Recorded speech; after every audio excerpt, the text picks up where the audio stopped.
Hello नमस्कार दोस्तों and good morning to all of you. चलिए फिर स्टार्ट करते हैं 28 जून 2025 के करंट अफेयर स्टार्ट करने से हम लोग पहले देख लेते हैं इंडेक्स। तो दोस्तों सबसे पहले हम लोग 3 नए मिनरल्स के बारे में जानेंगे। ये 3 नए मिनरल्स क्या है, लैब में पहले बनाए जा चुके हैं दोस्तों, पर ये है कि नेचर में पहली बार मिले हैं, ये थोड़ा सा इनके बारे में जानेंगे। दूसरा हम लोग जानेंगे जीएसटी काउंसिल, क्योंकि हाल फिलहाल में कुछ दिन में मतलब इसकी मीटिंग होने वाली है ना, तो कुछ मतलब ये फैसले लेने वाले हैं जो अभी हाल फिलहाल में न्यूज़ में, तो बस हम लोग को थोड़ा सा इनके बारे में जानना है। उसके बाद हम लोग जानेंगे एक्सियम 4 मिशन, क्योंकि अभी ये लॉन्च हो चुका है। ठीक है, हमारे जो मतलब इंडियन है करीब 40 साल 41 साल के बाद मतलब कोई इंडियन स्पेस में जा रहा है। ठीक है, मतलब इस मिशन के थ्रू इंटरनेशनल स्पेस स्टेशन में। ठीक है, उसके बाद अगर फोर्थ अगर आप देखेंगे तो लीवर डिसीज के बारे में थोड़ा सा क्या स्टैटिस्टिक निकले हैं, मतलब रिपोर्ट्स निकली हैं स्टेट वाइज से, मतलब आप जेंडर वाइज है ना, ये सब रिपोर्ट निकली है कि मतलब लीवर डिसीज के कारण मतलब डाइजेस्टिव सिस्टम वाली जो डिसीज होते हैं उसके कारण कितने लोग मतलब डेथ हुई है ना। उसके बाद पांचवा हम लोग जानेंगे इमरजेंसी, क्योंकि 25 जून को मतलब पिछले साल भी मतलब एक मतलब संविधान हत्या दिवस घोषित किया गया था ना, थोड़ा सा इसके बारे में जानेंगे। उसके बाद आरटीएसएस वैक्सीन है दोस्तों, इंडिया की कंपनी है, बायोटेक कंपनी, जिसको मतलब अभी मिल गया है इस दवा को मतलब मतलब करने के लिए, मैन्युफैक्चर करने के लिए और मतलब डिलीवर करने के लिए। तो ये क्या है कि मलेरिया की सबसे पहली वैक्सीन है दोस्तों, है ना, तो थोड़ा इसके बारे में हम लोग जानेंगे। उसके बाद 7th हम लोग जानेंगे international day against drug abuse, ये इसके बारे में जानेंगे और थोड़ा सा इसकी थीम है ना। उसके बाद ग्लोबल पीस इंडेक्स 2025 में इंडिया की रैंकिंग जानेंगे, है ना, कि किस तरह से लोग हैं यहाँ पे, कितना मतलब डेमोक्रेसी है, ये सारी चीज़ इसमें पता चलती है।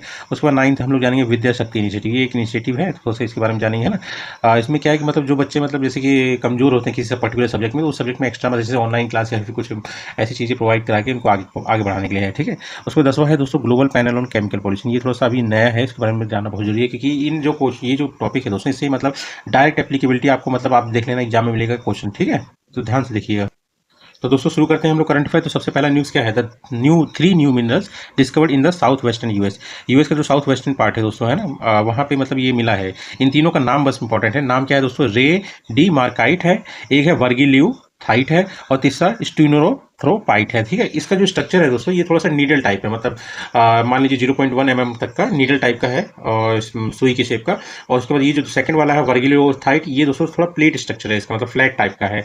उसके बाद आपका है स्टीनोथ्रोपाइट, ये थोड़ा ब्लेड वाला स्ट्रक्चर है इसका। ठीक है, और ये मिले कहाँ पे दोस्तों, ये कुक्स पीक एक मतलब माउंटेन है वहाँ पे, उसी रीजन में वहाँ पे मिला है। मतलब जगह कौन सा है, वो है लूना काउंटी और न्यू मैक्सिको, मतलब यूएसए का एरिया है, वहाँ पे मिला है। ठीक है, ये तीन जो मटेरियल मिनरल मिले हैं तीनों, ये पहले ही मतलब सिंथेटिकली मतलब बनाए जा चुके हैं, मतलब लैब में, पर मतलब नेचर में कभी मिले नहीं थे, तो नेचर में पहली बार मिलेंगे दोस्तों। ठीक है, अब जैसे पहला वाला आप देखेंगे रेडिमार्काइट, ये नीडल लाइक क्रिस्टल होते हैं। ठीक है, इसमें मतलब जैसे कि अगर इनका फॉर्मूला देखोगे तो मोलिब्डेनम, ऑक्सीजन और वाटर मिलता है इसमें, MOO3H2O। ठीक है, सिंथेटिकली 1903 में बनाया जा चुका। उसके बाद आता है सेकंड मटेरियल दोस्तों वर्जिलोथाइट, ये फ्लैट शीट की तरह होता है दोस्तों। ठीक है, मतलब इसका शेप की बात कर रहा हूँ मैं, फ्लैट शीट की तरह होता है, और केमिकल फॉर्मूला इसका लगभग इसी तरह होता है, इसका रेड में मार्काइट की तरह। ठीक है, और थर्ड है आपका स्टीनोथ्रोपाइट। ठीक है, ये थोड़ा मिल्की और ब्लेड लाइक स्ट्रक्चर होता है। ठीक है, इन तीनों का मतलब ये जैसे मोलिब्डेनम इसमें मिलता है ना दोस्तों, तो मोस्टली इसका यूज कहाँ किया जाता है, जो मतलब बैटरी हो गया, सेंसर हो गया, या फिर हाइड्रोजन प्रोडक्शन के लिए जो करते हैं ना, उसमें यूज किया था। बस इतना ही ध्यान रखिए दोस्तों। और ये इतना ध्यान रखना, ये तीनों पहले ही ऑलरेडी मतलब सिंथेटिकली मतलब डिस्कवर हो चुके हैं लैब में। ठीक है, बनाए जा चुके हैं, पर नेचर में पहले मिलते नहीं थे, तो अभी नेचर में मिले। ठीक है, फिर सेकंड न्यूज़ क्या रहता है दोस्तों, सेकंड न्यूज़ है आपका GST council set to discuss having fewer items in 12% slab. मतलब ये है मतलब जो करना चाहते हैं, जो अभी हाल फिलहाल में जो मतलब जीएसटी काउंसिल की मीटिंग, उसमें ये चीज़ वो करना चाहते हैं, तो पर हमारे लिए मेन मैटर क्या करते हैं, जो करेंगे वो बाद में बात कर लेंगे, जो किया उन्होंने। अभी मेन मैटर करता है जीएसटी काउंसिल हमारे लिए। ठीक है, तो सबसे पहले आप जीएसटी के बारे में जान लीजिए। जीएसटी क्या है दोस्तों, गुड्स एंड सर्विसेज टैक्स, मतलब एक तरह से इनडायरेक्ट टैक्स है। मतलब हम गवर्नमेंट को डायरेक्ट नहीं देते, जैसे कोई चीज़ अगर खरीदेंगे है ना, तो उसमें जो टैक्स होता है वही मतलब सरकार को जाता है, और इनडायरेक्टली हम वो टैक्स पे करते हैं। ठीक है, मतलब एक इनडायरेक्ट टैक्स है, not directly paid by customer to the government. ठीक है, ये कब मतलब इफेक्ट में आया था, 1 जुलाई 2017 को आया था, वो भी किस अमेंडमेंट के थ्रू, 101वें कॉन्स्टिट्यूशन अमेंडमेंट एक्ट के थ्रू आया था। ठीक है, इसने किसको रिप्लेस किया था, पहले क्या है ना इंडिया में, मतलब हमारे देश में मतलब इसको छोड़ के मतलब जैसे कि बहुत सारे टैक्स लगते थे इनडायरेक्ट वाले, जो हम लोग को पे करना था। जैसे कहीं रेस्टोरेंट में खाना खाने गए, मतलब तो वहाँ पे सर्विस टैक्स हो जाता था, और अलग से वैट हो गया, एक्साइज हो गया, बहुत तरह के टैक्स हैं, जिनको फिर मतलब हटा के सिर्फ एक टैक्स ला दिया गया, जीएसटी। ठीक है, और उसके बाद मतलब ये अप्लाइड और डिवाइड ऑन द मैन्युफैक्चरर और सेलर ऑफ गुड्स, और जो मतलब सर्विस प्रोवाइड करेगा उसके ऊपर भी ये इकलौता टैक्स रहेगा। ठीक है, ये तीन मतलब 5 कैटेगरी है इसकी, मतलब 5 स्लैब है इस टैक्स स्लैब की। एक तो 0% होगा, एक 5% है, एक 12% है, एक 18% और सबसे बड़ा 28%। मतलब जैसे जैसे लग्जरी होता जाएगा आइटम, वैसे वैसे टैक्स बढ़ता रहेगा। और अभी आप पूछेंगे मतलब पेट्रोल और इस सब में इसलिए नहीं लगता दोस्तों, क्योंकि जैसे पहले कच्चा माल आता है, फिर रिफाइनरीज में आता है, फिर मतलब सेंटर से निकलता है, फिर स्टेट में जाता है, सब जगह अलग अलग टैक्स लगता है ना, इसलिए अलग होता है उसका सिस्टम। ठीक है, अब इसके टाइप भी अलग अलग होता है दोस्तों, जैसे SGST होगा मतलब स्टेट जीएसटी हो गया, CGST ये हो गया सेंटर जीएसटी, एक इंटीग्रेटेड जीएसटी मतलब स्टेट और सेंटर का मिला के जो होता है वो जे इंटीग्रेटेड जीएसटी, मतलब जैसे एक्सपोर्ट और इम्पोर्ट वाले में ये आता है आईजीएसटी। ठीक है, अब थोड़ा सा हम लोग जान लेते हैं कि जीएसटी काउंसिल होता क्या है दोस्तों। ठीक है, और जीएसटी काउंसिल का काम क्या है। ठीक है, जीएसटी काउंसिल दोस्तों आर्टिकल 279 ए की तरह मतलब तहत मतलब पावर मिलता है किसको, प्रेसिडेंट को, एक मतलब काउंसिल बनाने के लिए, मतलब एक ज्वाइंट फॉर्म बनाने के लिए, जो कि सेंटर और स्टेट का होगा। ठीक है, और इसी को कहा जाता है जीएसटी काउंसिल, मतलब पावर किसका है, प्रेसिडेंट का बनाने के लिए इस ज्वाइंट फॉर्म को, सेंटर और स्टेट का, और इसी को कहते हैं जीएसटी काउंसिल। ठीक है, इसका चेयरपर्सन कौन होता है, फाइनेंस मिनिस्टर, जो यूनियन होते हैं ना, जो सेंटर का फाइनेंस मिनिस्टर होता है वही होता है। अभी तो मतलब निर्मला सीतारमण है तो वही होंगी। ठीक है, मेंबर कौन होते हैं, मेंबर देखो तो एक तो जो मतलब आप जान लीजिए रेवेन्यू और फाइनेंस का जो होगा ना, union minister of state in charge of revenue of finance, ये होंगे। ठीक है, मेंबर्स में, और बाकी मेंबर जो स्टेट के हिसाब से, मतलब स्टेट मतलब जरूरी नहीं है मतलब उसी मतलब मिनिस्टर को भेजे जो कि मतलब फाइनेंस और टैक्सेशन में हो, वो किसी और को भेज सकता है, पर मोस्टली क्या, minister in charge of finance और टैक्सेशन और any other minister nominated by each state government. ठीक है, अब जीएसटी से रिलेटेड दोस्तों मतलब जैसे कोई मान लीजिए डिस्प्यूट है स्टेट और सेंटर के बीच में, तो उसको खत्म करने के लिए, उसको सही तरीके से निपटारा करने के लिए एक ट्रिब्यूनल भी है जिसका नाम है जीएसटी एपिलाइट ट्रिब्यूनल। ठीक है, ये मतलब सीजीएसटी एक्ट के थ्रू मतलब सेंट्रल गवर्नमेंट को पावर देता है कि मतलब जीएसटी काउंसिल की जो रिकमेंडेशन, मतलब अगर मान लीजिए सीजीएसटी मतलब सेंट्रल गवर्नमेंट अगर मतलब कॉन्स्टिट्यूट करना चाहे जीएसटी एपिलेट ट्रिब्यूनल, तो उसको रिकमेंडेशन लेना पड़ेगा किसी जीएसटी काउंसिल से, और फिर वो एक एपिलेट मतलब कर सकता है कॉन्स्टिट्यूट, जिसका नाम होगा जीएसटी एपिलेट ट्रिब्यूनल। ठीक है, इसका काम सिंपल सा है दोस्तों, डिस्प्यूट जो होते हैं जीएसटी का मतलब स्टेट और सेंटर के बीच में, उसको सॉल्व करना। ठीक है, उसके बाद आता है दोस्तों थर्ड न्यूज़। थर्ड न्यूज़ क्या है दोस्तों, इसमें बस एक हिस्ट्री क्रिएट हुई। हिस्ट्री क्या क्रिएट हुई कि मतलब कि 40 या 41 साल बाद पहली बार कोई इंडियन मतलब इंटरनेशनल स्पेस स्टेशन की तरफ जा रहा है। ठीक है, और थोड़ा सा हम लोग जान लेते हैं कौन सा वो मिशन है। तो वो मिशन है दोस्तों XM4 मिशन। इसके बारे में ऑलरेडी हम लोग बात कर चुके हैं, पर एक बार और कर लेते हैं। और वो जो इंसान है जो जा रहे हैं इंडियन, वो है शुभांशु शुक्ला, जो कि लखनऊ के रहने वाले हैं और एक टेस्ट पायलट है किसमें, इंडियन एयरफोर्स में। ठीक है, XM4 को AX4 भी कहा जाता है, और ये किस कंपनी के थ्रू किया जा रहा है, एक्सएम स्पेस की तरह।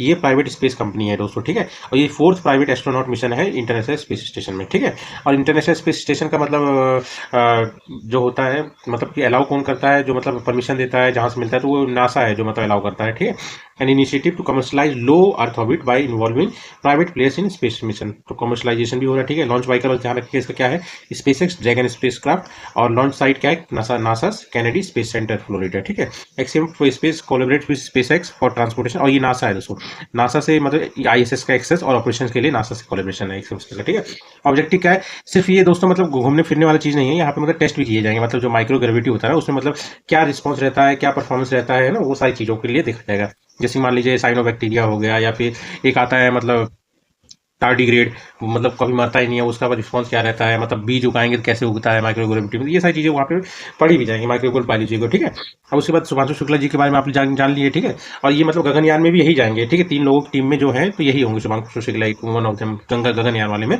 जिसमें मतलब पहले व्योम मित्र मतलब एक रोबोट जाएगा, अगर वो सही से आ जाता है तो नीचे, तो फिर इनको भेजा जाएगा। ठीक है, अब ये ज्वाइंट, और ये जो दोस्तों है ना XM4 मिशन, ये मतलब इसरो भी इसका पार्ट है, ध्यान रखना दोस्तों, ऐसा नहीं कि मतलब नासा और ये मतलब स्पेसएक्स कोई मान लो, इसरो भी इसका पार्ट है। ठीक है, इंटरनेशनल स्पेस स्टेशन के बारे में आप लोग जान लीजिए, इसकी स्थापना जो हुई थी 20 नवंबर 1998 को लॉन्च हुआ था। अल्टीट्यूड 400 किलोमीटर अबोव अर्थ है। ठीक है, स्पीड इसकी 28,000 किलोमीटर पर आवर, मतलब ये जान लीजिए सिंपल बात में कि अर्थ का पूरा एक कंप्लीट और मतलब रिवोल्यूशन लगाने में, मतलब चक्कर लगाने में 90 मिनट लगते हैं इसको बस मात्र। और इसे 5 कंट्रीज की स्पेस कंपनीज में मिल के बनाया था इसको। ठीक है, अब वो कौन से हैं कंपनी, एक तो जैसे कि नासा हो गया यूएस का, रोस्कोमॉस हो गया रसिया का, सीएसए हो गया कनाडा का, जाक्सा हो गया जापान का, और ईएसए हो गया यूरोप का। ठीक है, और इसी तरह मतलब स्पेस स्टेशन वाले और कौन से हैं, जैसे चाइना है तियांगोंग, ये मतलब फुल्ली ऑपरेशनल है 2022 से ही। ठीक है, और इंडिया भी बना रहा है भारतीय अंतरिक्ष स्टेशन, ये 2035 तक बन जाएगा। ठीक है, उसके बाद आता है दोस्तों फोर्थ न्यूज़ में अभी क्या है ना दोस्तों, थोड़ा सा एक डाटा आया। डाटा क्या मतलब, एक तरह से रिपोर्ट मान लीजिए, मतलब स्टेट एंड सेक्स वाइज मतलब liver disease data hint eight underlying factors. ठीक है, अब इसके बारे में जान लीजिए, जो डाटा है, डाटा में क्या बोले, जैसे सेक्स वाइज पैटर्न अगर आप देखेंगे तो मेल जो होते हैं, मतलब डाइजेस्टिव सिस्टम वाले बता रहा हूँ आपको, मेल जो डाइजेस्टिव डिजीजेस होते हैं, जो डाइजेस्टिव डिजीज होता है उसके कारण 3 से 3.5 गुना ज़्यादा लोग मरते हैं as compare to female death. मतलब डाइजेस्टिव डिसीज के कारण जो मेल की डेथ है वो 3.5 गुना ज़्यादा है फीमेल्स की डेथ थी। और इंसानों में अगर सिर्फ लिवर डिसीज के कारण देखेंगे, जो डाइजेस्टिव डिसीज में आता है, तो 70 से 75% लोग जो मरते हैं मतलब आदमियों में, वो लिवर डिसीज के कारण मरते हैं। डाइजेस्टिव डिसीज में जो एक प्रकार है, मतलब एक टाइप है लिवर रिलेटेड प्रोसेस में, तो 70 से 75%, और वुमेन्स में ये 52 से 57% है। ठीक है, अगर एज वाइज पैटर्न देखोगे तो मैन की डेथ मतलब 35 से 44 साल के बीच में हो जाती है लिवर रिलेटेड से, और वुमेन्स का 65+ एज में होता है। ठीक है, और उसके बाद स्टेट वाइज देखेंगे, नॉर्थ स्टेट में दोस्तों इसलिए है क्योंकि वहाँ पे जैसे कि अल्कोहल का और मीट का कंजप्शन ज़्यादा होता है, जो कि दोनों के दोनों रिस्पॉन्सिबल है फैटी लीवर के लिए, ठीक है। और स्पेशली सिक्किम में ये है, और बाकी तो मतलब 20% डेथ तो मतलब डाइजेस्टिव डिसीज का होता ही है। अब इसके अलावा दोस्तों जैसे कि मतलब ये सब तो हो गया अल्कोहल वाला कंजप्शन की वजह से, एक होता है दोस्तों non alcoholic fatty liver disease, इसको नफल्ट भी कहा जाता है, ठीक है। इसको MASLD भी कहा जाता है, metabolic dysfunction associated steatotic liver disease, ठीक है। इसमें बस सिंपल जान लीजिए, मतलब या तो बहुत कम कंजप्शन करता हो अल्कोहल को, या तो ना करता हो, उनको जो डिसीज होती है इसी कारण। मेन इसका कारण दोस्तों जान लीजिए, एक तो मोटापा हो गया और दूसरा डायबिटीज, दो ही मेन कारण है इस चीज के, मतलब जो non alcoholic fatty liver disease होता है उसका कारण है, ठीक है। अब इसका मतलब जेनेटिक भी हो सकता है, जो लाइफ स्टाइल आप अपनाते हैं वो भी हो सकता है, मेटाबॉलिक हो सकता है, जैसे मान लीजिए टाइप 2 डायबिटीज हो गया, पर मेन रीजन इसका मोटापा और दूसरा डायबिटीज है, ठीक है, वो भी टाइप 2 डायबिटीज, ठीक है, ये मेन है, ठीक है। उसके बाद प्रोग्रेस देखिए इसका क्या होता है। सबसे पहले होता है सिंपल स्टेटोसिस, इसमें कुछ भी नहीं होता, ना दर्द होता है, ना कुछ पता चलता है कि लीवर को डैमेज हो रहा है, ठीक है। सिंपल मतलब उसमें फैट बिल्डअप होता रहता है, ठीक है। फिर दूसरा आ जाता है नॉन अल्कोहलिक स्टीatohepatitis, ठीक है। इसमें क्या है कि मतलब थोड़ा सा दर्द स्टार्ट होता है और लीवर सेल में इंजरी स्टार्ट हो जाती है, ठीक है।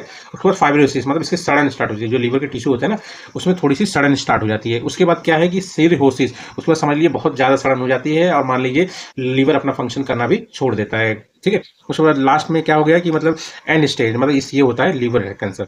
बस इतना जानिए, ठीक है। फिर फिफ्थ क्या न्यूज़ है दोस्तों, इसीलिए बोलते हैं कि अगर आपको इन सब चीज़ों से बचना है तो आपको अपने मोटापे पे और डायबिटीज़ पे बहुत ध्यान देना चाहिए, अपने लाइफ स्टाइल में एक्सरसाइज को इंक्लूड करना चाहिए, है ना। उसके बाद फिफ्थ क्या न्यूज़ है, फिफ्थ है दोस्तों, union cabinet passes resolution to mark 50 years of emergency. Actually क्या है, 1975 से लेकर 1977 तक जो इमरजेंसी लगी थी उसमें बहुत लोगों की मतलब प्राण गंवाए थे उन्होंने, बहुत ज़्यादा ही मतलब जबरदस्ती की गई थी, जिसको मन चाहे जेल में ठूस दो, जिसको मन चाहे मरवा दो, ये सब चीज़ें बहुत चीज़ें उस समय हो रही थी, ठीक है। तो उस समय जितने भी लोगों ने अपनी जान गंवाई है या फिर उस चीज़ को झेला है, तो उनको श्रद्धांजलि देने के लिए एक मतलब कुछ समय के लिए मतलब कुछ मिनट का मौन रखा गया है, और उसी में मतलब पिछले साल जो ये मतलब घोषणा किया गया था कि 25 जून को हमेशा क्या मनाया जाएगा, संविधान हत्या दिवस। क्या मनाया जाएगा, संविधान हत्या दिवस, ठीक है। लास्ट ईयर से मनाया जा रहा था, तो इसमें 50th एनिवर्सरी है, थोड़ा सा हम लोग इमरजेंसी मान जानते हैं। इमरजेंसी मान लीजिए दोस्तों क्या होता है, एक लीगल मेजर है, ठीक है, जो गवर्नमेंट मतलब अगर मान लीजिए कोई एक्स्ट्रा ऑर्डिनरी सिचुएशन आ जाए, जैसे मान लीजिए कोई लड़ाई हो जाए, या मान लीजिए हमारे देश की सोवरेनिटी को खतरा हो, या फिर मान लो नेशन की सिक्योरिटी को खतरा हो या स्टेबिलिटी को खतरा हो, तो मतलब जो रिस्पॉन्स हम लोग जो कानूनी प्रक्रिया या फिर जो लीगल मेजर या फिर जो क्लॉसेस लिए जाते हैं उसी को कहा जाता है इमरजेंसी। एकदम ध्यान से सुनना दोस्तों, ये इसके ऊपर क्वेश्चन 100% बनेगा, आप देख लीजिए, ठीक है। आप देखिए इसमें क्या क्या प्रोविजन है इमरजेंसी के लिए दोस्तों। सबसे पहले आप जान लीजिए, इमरजेंसी जो है कॉन्स्टिट्यूशन ऑफ इंडिया के 18th पार्ट में आता है, और 352 से लेकर 360 तक आर्टिकल है इसके, ठीक है। अब ये किससे इंस्पायर है, जर्मनी के वेमार कॉन्स्टिट्यूशन से इंस्पायर है, ठीक है। This provision give the executive branch, मतलब ये जान लीजिए जो मतलब आप सेंटर में जो गवर्नमेंट होती है ना उसको मतलब एक्स्ट्रा पावर मिल जाता है, मतलब एक्स्ट्रा पावर मतलब जो स्टैंडर्ड लेजिस्लेटिव प्रोसेस होता है उनको मतलब बाईपास करके मतलब वो अपने मतलब पॉलिसीज को इम्प्लीमेंट कर सकती है, ताकि मतलब जो जो कंडीशन उस समय एक्स्ट्रा ऑर्डिनरी जैसे वॉर के कारण या फिर सिक्योरिटी खतरा, ये सब चीज़ों को काउंटर कर सके, ठीक है। This provision give the executive branch, मतलब जो एग्जीक्यूटिव ब्रांच होता है, temporary authority to bypass standard, यही है, to bypass standard legislative procedure, limit certain rights, मतलब जिसमें आर्टिकल 20, 21 नहीं हटा सकते हैं, ठीक है, and freedoms, implements policies that would ordinary fall outside it's jurisdiction, मतलब ऐसी मतलब पॉलिसीज बनाती है जो कि अगर नॉर्मल कंडीशन देखे जाए तो उसके जो मतलब एरिया है ना जो उसके अंदर में नहीं आती है, नॉर्मल कंडीशन में उसके जुरिडिक्शन में नहीं आती है, पर ऐसी चीज़ें लेनी पड़ती है उसमें, ठीक है। अब देख लीजिए टाइप ऑफ इमरजेंसी होती क्या है। सबसे पहली सबसे इंपॉर्टेंट दोस्तों, नेशनल इमरजेंसी, ठीक है, ये किस आर्टिकल में आता है, तो 352 में आता है, ठीक है। अब ये जरूरी नहीं है कि पूरे देश में लगाया जाए दोस्तों, ये मतलब कुछ पार्ट्स में भी लगाया जा सकता है एज पर रिक्वायरमेंट, ठीक है। 42वें जो कॉन्स्टिट्यूशन अमेंडमेंट संशोधन हुआ था 1976 में, उसमें कहा गया था कि आप मतलब पर्टिकुलर एरिया में भी लगा सकते हैं नेशनल इमरजेंसी। इसका मतलब नहीं कि आप पूरे देश को ही तंग करें, ठीक है। कितनी बार नेशनल इमरजेंसी लगी दोस्तों, 3 बार लगी। एक तो जैसे इंडिया चाइना का वॉर हुआ था 1962 में, उस तब लगी थी, मतलब वो क्या था, एक्सटर्नल एग्रेशन, ठीक है, बाहर से हमला हुआ था ना। उसके बाद इंडिया पाकिस्तान वॉर जब हुआ था 1971 में, तब हुई थी, ठीक है, वो भी एक्सटर्नल एग्रेशन था। पर ये वाला सबसे मतलब मोस्ट कंट्रोवर्शियल है 1975 से 1977। इसमें क्या है, इंटरनल डिस्टर्बेंस को डाल दिया था। अब इंटरनल डिस्टर्बेंस को कॉन्स्टिट्यूशन में डिफाइन नहीं किया गया था पूरी तरह से, तो इसी का मतलब मिसयूज हुआ था एक तरह से, समझ लीजिए इस समय का जो इमरजेंसी था, है ना, इसीलिए इसको बोला जाता है सबसे मोस्ट कंट्रोवर्शियल। और इसमें रीजन क्या है, इसी दौरान में जो मतलब इलेक्शन हुए थे दोस्तों, है ना, जिसमें इंदिरा गांधी मतलब इलाहाबाद वाले हाई कोर्ट में गई थी, तो वहाँ पे इनके जो मतलब जो इलेक्शन था उसको वो मतलब बेकार मतलब वाइड घोषित कर दिया था, मतलब कि उसमें धांधली हुई समथिंग समथिंग, मतलब हाई कोर्ट ने एक फैसला लाया था, तब उसी के चक्कर में इस कॉन्स्टिट्यूशनल अमेंडमेंट को लाया गया, 39th कॉन्स्टिट्यूशनल अमेंडमेंट 1975, जिसके तहत कहा गया है कि मतलब जो भी हाई रैंकिंग ऑफिशियल्स हैं उनको ना जुडिशियल रिव्यू से बाहर रखा जाएगा, ठीक है, उनके इलेक्शन को, ठीक है। उसमें कौन कौन को इंक्लूड किया गया, प्रेसिडेंट, वाइस प्रेसिडेंट, पीएम और स्पीकर ऑफ लोकसभा। मतलब इनके इलेक्शन में मतलब कोर्ट कुछ नहीं कह सकती इनके इलेक्शन के लिए, ठीक है। तो यही था। और उसके बाद जाने के 42वां कॉन्स्टिट्यूशनल अमेंडमेंट 1976 में इसी का पावर और बढ़ा दिया गया सेंट्रल गवर्नमेंट को, मतलब से स्टेट गवर्नमेंट को, मतलब जैसे कि फोर्सेस वोर्सेस डिप्लॉय करना हो, है ना, और या फिर इमरजेंसी के दौरान जो भी काम करना हो, तो उसमें 42 सेकंड जो कॉन्स्टिट्यूशनल अमेंडमेंट हुआ था 1976 में, उसमें उसकी पावर बहुत बढ़ा दी, ठीक है, किसी सेंट्रल गवर्नमेंट की, ठीक है। अब थोड़ा सा हम लोग जान लेते हैं एज पर मतलब कॉन्स्टिट्यूशन क्या क्या है, ठीक है। ये जान लीजिए नेशनल इमरजेंसी लगाता कौन है दोस्तों, तो ये हमेशा प्रेसिडेंट लगाते हैं, ठीक है। और किस लिए लगाते हैं, if security of country threatened by wars, external aggression, जो मतलब बाहर से लड़ाई वगैरह हो जाए, और आर्म रिबेलियन। इंटरनल इमरजेंसी में दोस्तों पहले ये चीज डिफाइन नहीं किया गया था, पर बाद में संशोधन करके 44th कॉन्स्टिट्यूशनल अमेंडमेंट में संशोधन किया गया और कहा गया कि इंटरनल इमरजेंसी मतलब आर्म रिबेलियन, मतलब हथियारों के साथ अगर मतलब दंगे स्टार्ट हो जाए जैसे मतलब देश में, तब आप नेशनल इमरजेंसी लगा सकते हो। इंटरनल इमरजेंसी का ये डिफाइन किया गया, ठीक है, इस मतलब कॉन्स्टिट्यूशन अमेंडमेंट के थ्रू, ठीक है। अब इसमें क्या होता है दोस्तों कि suspension of all fundamental right, इस समय जितने भी फंडामेंटल राइट होते हैं एक नॉर्मल इंसान के, वो सारे के सारे सस्पेंड हो जाते हैं, सिर्फ और सिर्फ दो छोड़ के, आर्टिकल 20 और 21। हाँ दोस्तों, एक चीज ध्यान रखना, जो मतलब 1975 का जो कंट्रोवर्शियल इमरजेंसी था, उस समय के प्रेसिडेंट कौन थे, ये ध्यान रखना, पूछ सकता है एग्जाम में। वो थे फखरुद्दीन अली अहमद, ठीक है। और ये जान लीजिए ड्यूरेशन क्या होता है इसका दोस्तों, ड्यूरेशन जो होता है इस इमरजेंसी का लगाने का, ये तो सबसे पहले जैसे कि अगर प्रेसिडेंट ने सोचा कि हाँ है ये खतरा, तो उन्होंने प्रोक्लेमेशन लगा दिया, ठीक है। अब ये क्या हुआ, इसको अप्रूवल मिलना चाहिए 1 महीने के अंदर में, ठीक है। जब ये इशू हुआ उससे लेके 1 महीने तक के अंदर में इसको मतलब अप्रूवल मिलना जरूरी है, ठीक है। और मान लीजिए अप्रूवल नहीं मिला, मान लीजिए जिस समय इसने इसको लाया गया तो लोकसभा उसमें डिजॉल्व हो चुकी है, ठीक है। तो जब लोकसभा मतलब दोबारा से मतलब आएगी और उसके बाद के 1 महीने में इसको अप्रूवल होना जरूरी है, ठीक है, ये है, ठीक है। If proclamation issued at time when Lok Sabha has been dissolve, ठीक है, without approving it, then it will survive until 30 days from the first sitting of Lok Sabha after its reconstitution, मतलब दोबारा रिकॉन्स्टिट्यूशन होने के बाद 30 दिन और मतलब सर्वाइव कर गए, ठीक है। और बाकी इसको अगर हर 6 महीने में अप्रूवल मिलता जाए तो ये इनडेफिनेट टाइम के लिए भी चल सकता है, मतलब ऐसा नहीं कि एक समय जाके खत्म हो जाएगा। अगर ये अप्रूवल मिलता रहा हर 6 महीने में तो ये चलता रहेगा चलता रहेगा चल रहेगा, ठीक है। It can be extended to an indefinite period with an approval of parliament for every 6 month, ठीक है। और इसके बाद इसको खत्म कौन कर सकते हैं, प्रेसिडेंट कर सकते हैं किसी भी समय में। और जो प्रोक्लेमेशन वो खत्म करने के लाएंगे वो जरूरी नहीं है कि मतलब उसको अप्रूवल ही मिले पार्लियामेंट से, वो बस उन्होंने ला दिया और वो खत्म हो जाएगा, ठीक है। अब इसमें नोट करने वाली बातें क्या है दोस्तों, पहला 38th कॉन्स्टिट्यूशनल अमेंडमेंट 1975, ठीक है। इसमें क्या कहा गया कि नेशनल इमरजेंसी जो है उसको इम्यून दे दिया, मतलब उसका जुडिशियल रिव्यू नहीं हो सकता है 38th कॉन्स्टिट्यूशनल अमेंडमेंट में। और 39 तो आप लोग जानते ही है, मतलब कितने सारे को जो मतलब हाई रैंक ऑफिशियल है उनके इलेक्शन को मतलब जुडिशियल रिव्यू, जुडिशियल एरिया से बाहर रखना, जुडिशियल रिव्यू से बाहर रखना है, ठीक है। और 38 आप यही जान लो, इमरजेंसी जो लगाया जाएगा उसको भी जुडिशियल रिव्यू से इम्यून मिल गया, मतलब उसके लिए भी मतलब कोई जुडिशियल रिव्यू नहीं बैठ सकती, ठीक है। और 44th क्या था दोस्तों, इस समय की बात कर रहा हूँ दोस्तों, 44th कॉन्स्टिट्यूशन था रिपील्ड, ठीक है। 38th constitution and restore judicial review for national emergency. 44th constitution amendment की वजह से जो 38 में लगाया गया था, ठीक है, नेशनल इमरजेंसी का मतलब आपका मतलब कि इम्यून मिलेगा इससे, है ना, वो हटा दिया गया। और मतलब इसका भी जुडिशियल रिव्यू हो सकता है अगर जरूरी होगा, तो अगर मतलब बेवजह इरिलीवेंट टाइप से लगाया गया तो जरूर होगा रिव्यू, ठीक है। और इसी को लेके दोस्तों एक केस काफी फेमस है, वो है मिनर्वा मिल्स केस 1980 का, ठीक है। इसमें कहा गया है कि जो भी प्रोक्लेमेशन होगा नेशनल इमरजेंसी का वो चैलेंज किया जा सकता है कोर्ट में अगर ये इरिलीवेंट होगा तो, ठीक है। उसके बाद आपका आ जाता है second state emergency. State emergency क्या होता है, इसको प्रेसिडेंट्स रूल भी कहा जाता है, ठीक है। ये किस आर्टिकल के तहत आता है दोस्तों, ये आता है आर्टिकल 356 के तहत में, ठीक है। और ये मतलब इम्पोज किया जाता है जैसे अगर मान लीजिए संविधान का मतलब अगर मतलब कोई राज्य संविधान के हिसाब से नहीं चल रही है, मतलब कॉन्स्टिट्यूशन मशीनरी अगर फेल हो जाए किसी स्टेट में, तो प्रेसिडेंट रूल लग सकता है। और ये मतलब जैसे कि अगर गवर्नर कोई रिपोर्ट देता है, अगर उस रिपोर्ट से सेटिस्फाई होते हैं प्रेसिडेंट तो लगाते हैं, और जरूरी नहीं है उनसे सेटिस्फाई, अगर वो खुद से भी सेटिस्फाई हो जाए ना कि हाँ मतलब ये काम नहीं कर रहे हैं कॉन्स्टिट्यूशन के हिसाब से, स्टेट में ये काम नहीं चल रहा है, तब भी प्रेसिडेंट बिना गवर्नर के रिपोर्ट के भी लगा सकते हैं, ठीक है। अब इसमें कुछ केसेस हैं इंपॉर्टेंट, जैसे SR Bommai versus union of India 1994, ठीक है।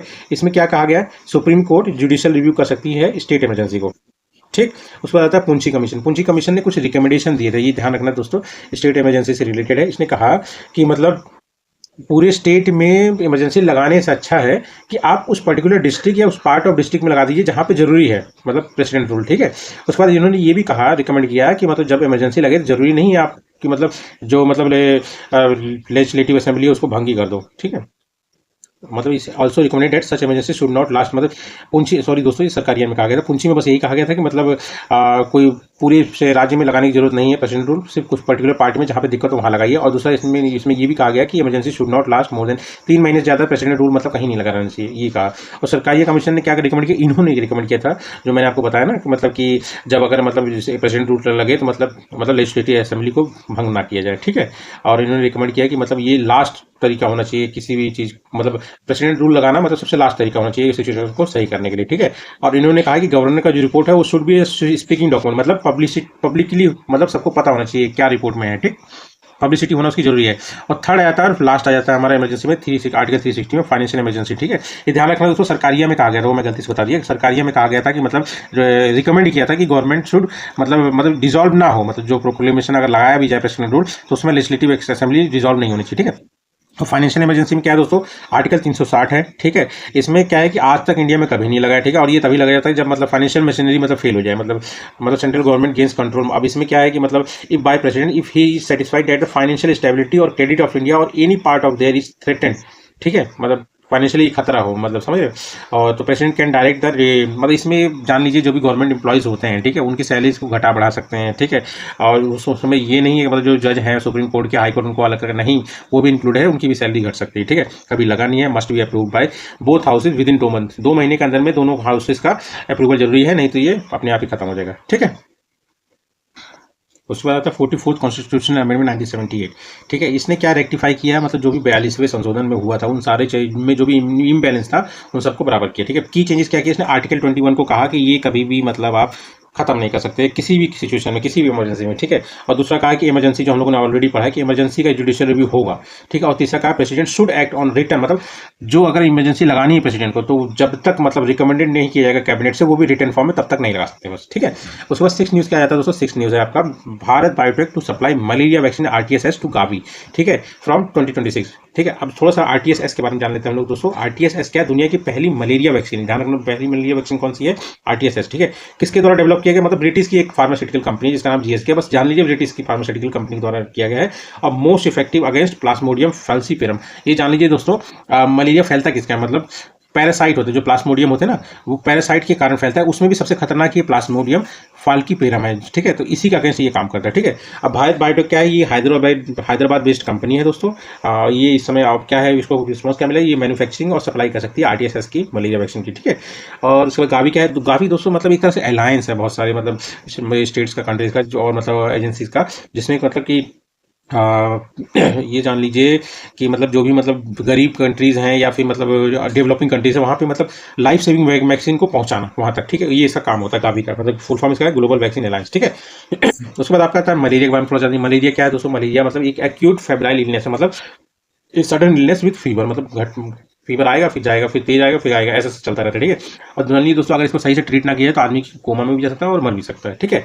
किसके द्वारा कॉज होता है, ये प्लाज्मोडियम पैरासाइट, वही जो मैं बता रहा था दोस्तों। और एक बात ध्यान रखना दोस्तों, इंसान से इंसान में नहीं फैलता है, पर ये जिस इंसान को मलेरिया हो रखा है, कोई भी मच्छर गया उसको काटा तो उसके अंदर वो पैरासाइट आ जाएगा, वो प्लाज्मोडियम, और फिर वो जाके जिस मच्छर को मतलब इंसान को काटेगा तो उसको हो जाएगा, इतना ध्यान रखिए, ठीक है। Transmitted to humans through the bite of infected female anopheles mosquito, ठीक, अगर ये इन्फेक्टेड होगी तभी होगा, ठीक है। ऐसा नहीं कि फीमेल एनोफिलिस मॉस्किटो ही हमेशा करती है, अगर ये फीमेल एनोफिलिस मॉस्किटो कैरी करेगी मतलब जो इन्फेक्टेड मलेरिया पर्सन है उससे मतलब पैरासाइट, और फिर जो नहीं इन्फेक्टेड है उसको काटेगी तब होगा, ठीक है।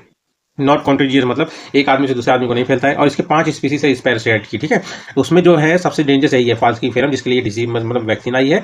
और इंडिया में जो सबसे ज़्यादा फेमस मतलब जो जिसके ज़्यादा कारण मौतें होती हैं या फिर मलेरिया होता है वो है वाइवेक्स वाला, प्लाज्मोडियम वाइवेक्स। उसके अलावा 3 कौन से, प्लाज्मोडियम मलेरिया है, उसके बाद आपका प्लाज्मोडियम ओवेल है और प्लाज्मोडियम नोलेसी है, ठीक है दोस्तों, बस यही है।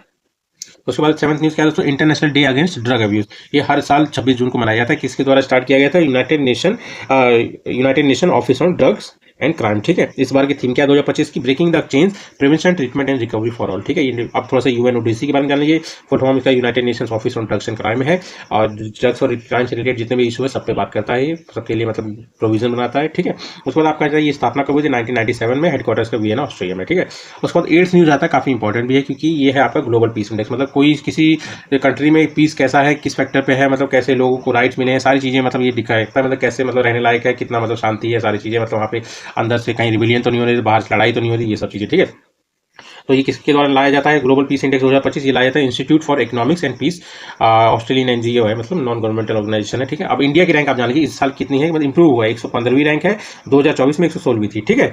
अब थोड़ा इसमें फर्स्ट कौन है? रशिया। लास्ट ऑब्वियस सी बात है रशिया होगा, क्योंकि मतलब इसकी मतलब लगातार यूक्रेन से लड़ाई होती जा रही है, तो 163 पोजीशन है रशिया की, ठीक है। थोड़ा सा नेबर्स के बारे में जान लीजिए। एसएससी में काफी क्वेश्चन पूछा जा रहा है एसएससी में, जैसे भूटान का 21 है, नेपाल का 76 है, इन दोनों को मिला दोगे तो 97 किसकी हो जाएगी? श्रीलंका की, ठीक है। चाइना की 98 है, बांग्लादेश की 123 है, म्यांमार की 153 है, उसके बाद आपका आ जाएगा अफगानिस्तान 158, ठीक है। उसके बाद 9th आ गया आपका न्यूज़। 9th न्यूज़ क्या है? विद्या शक्ति इनिशिएटिव। इसमें बस इतना जान लीजिए दोस्तों, जो बच्चे मतलब मैथ, साइंस और इंग्लिश में वीक होंगे ना, उनको एक्स्ट्रा क्लास दी जाएगी ऑनलाइन, ठीक है, और उनको इन सब चीज़ों में फिर से मजबूत बनाया जाएगा, ठीक है। इसी के लिए इनिशिएटिव लाया गया है विद्या शक्ति इनिशिएटिव, किसके द्वारा? आंध्र प्रदेश गवर्नमेंट के द्वारा लाया गया है। और थोड़ा सा आंध्र प्रदेश के बारे में आप जानिए। और हाँ, 3 से 9 क्लास के स्टूडेंट को दिया जाएगा ये फैसिलिटी, ठीक है। ये इसके अंतर्गत जो फैसिलिटी दी जाएगी, ठीक है। आंध्र प्रदेश कैपिटल अमरावती है, गवर्नर सैयद अब्दुल नजीर हैं, सीएम जो है एन चंद्रबाबू नायडू, ये पूरे इंडिया के सबसे अमीर सीएम है समझ रहे। उसके बाद लेजिस्लेटिव असेंबली 175 है, यहाँ पे काउंसिल भी जिसकी सीट है 158, लोकसभा की सीट 25 है और राज्यसभा की सीट 11। एक बार बोलिए दोस्तों, legislative assembly seat 175, legislative council की सीट 58, लोकसभा की सीट 25, राज्यसभा की सीट 11। उसके बाद 10th की न्यूज़ क्या है दोस्तों? ग्लोबल पैनल और केमिकल पॉल्यूशन। ये अभी अभी बनाया दोस्तों, इसलिए इंपॉर्टेंट है। और बनाया किसने? United nation environment assembly. इसका मेन काम क्या है? जो भी मतलब जो भी वेस्ट मटेरियल है, जो कूड़े करकट होते हैं, जो केमिकल्स होते हैं, उनसे जो पॉल्यूशन होता है ना, उससे कंट्रोल करने के लिए एक पैनल बनाया गया है, ठीक है। तो उस पैनल का नाम है ग्लोबल पैनल और केमिकल पॉल्यूशन, ठीक है। इसके मेंटेनेंस के लिए जो कूड़ा करकट होता है उन सब के लिए ये पैनल है, ठीक है। ये तरीके बताएगा और इनको मतलब इस तरह से वॉच डॉग का काम करेगा इन सब चीज़ एक्टिविटी में, ठीक है। इसकी स्थापना अभी हुई है जून 2025 में, किसके द्वारा की गई? यूनाइटेड नेशन इन्वायरमेंट असेंबली के द्वारा, ठीक है। अब ये इसकी स्थापना कभी थी? यूएनईए का 1972 में। इसकी हेडक्वार्टर का है नायरोबी के मतलब केनिया में, ठीक है। उसके बाद लास्ट न्यूज़ है हमारा 11th क्या है? Bloomberg 2025 टबाको control board. इसमें ये अभी न्यूज़ में इसलिए क्योंकि इंडिया को अवार्ड मिला है, और सिर्फ इंडिया को नहीं 6 अदर कंट्रीज को भी अवार्ड मिला है GO कैटेगरी में। ओ कैटेगरी मतलब जिसमें मतलब एक कंट्री मतलब जो तंबाकू की लत में है उनको छुड़ाने के लिए मदद करती है, वही ओ कैटेगरी है, ठीक है। ये कब दिया गया है अवार्ड? ये दिया गया है वर्ल्ड कॉन्फ्रेंस ऑन टबाको कंट्रोल, जो कि हर साल होता है, ठीक है। इस बार कहाँ हुआ है? आयरलैंड के डबलिन में हुआ है, ठीक है। कौन ऑर्गेनाइज कराता है? ऑब्वियस सी बात है WHO कराएगा। WHO की स्थापना कब हुई थी? 1948 में, हेडक्वार्टर जिनेवा में है, और इसके टोटल मेंबर है 194, ठीक है दोस्तों। तो ये थे आज की करंट अफेयर, और फिर मिलते हैं कल हम लोग, और वीडियो अच्छा लगे तो सब्सक्राइब करिएगा। Thank you.